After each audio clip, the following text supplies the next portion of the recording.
I don't even want to talk about her free agency because the Fever are a threat right now, but it became a topic of conversation. And I do think the Fever got to do whatever they can to keep Kelsey Mitchell, right? Like speed, pace. Those are the first words that come to mind for me when thinking of Kelsey Mitchell in the backcourt with Caitlin Clark. In fact, Sue Bird just talked about the Fever as a scary team in the postseason, and she singled that out. And she might know even better than me.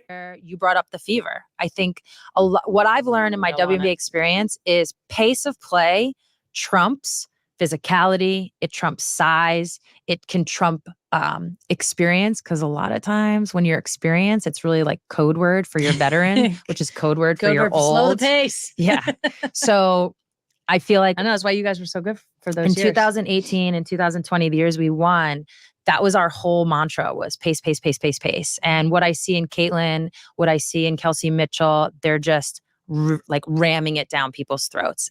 And that I agree with, right? The speed at which those two play as a backcourt. Clark oftentimes looking for others, and Mitchell generally looking right at the bucket. But Kelsey is a bucket. She is a bucket. And she is scoring at a very, very high rate for the Fever this season. She's just behind Caitlin in points per game. Caitlin's averaging 17.8 points per game. Kelsey is averaging 17.7 points per game. She scored 55 points in the last 2 games. She is getting buckets down the stretch. She's shooting almost 54% from the floor in clutch minutes, which is the last 5 minutes of a 5-point game, a game within 5 points. She's that, outlet that they have in late clock situations who can get things one-on-one. She's also been very good on the catch and shoot from Clark, finding her for those threes. She's hit a lot of breaking threes. Chloe Peterson of the Indianapolis Star did a breakdown of the various options for the Fever with Mitchell, who is on record saying she wants to make the most of free agency, and why shouldn't she? She spent her entire career with the Indiana Fever. Lynn Dunn, the GM of the Fever, said, she hopes that Kelsey sees the direction that they're headed in, and realizes, there are greener pastures ahead, I guess, pun intended, both for the team and financially.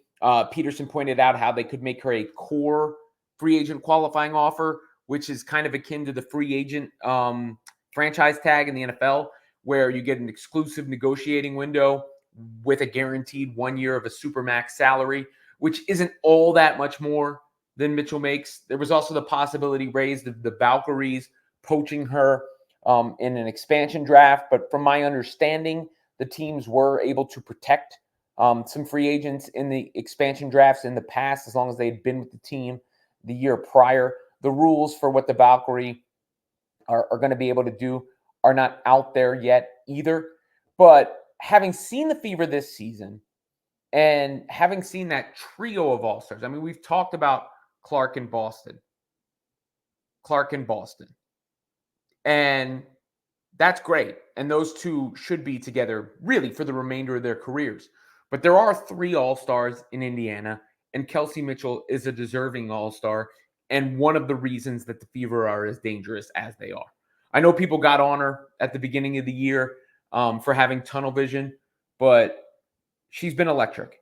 And, her and Clark are as explosive as can be in that backcourt, and that speed is just tough to deal with. So the Fever should sign her as quick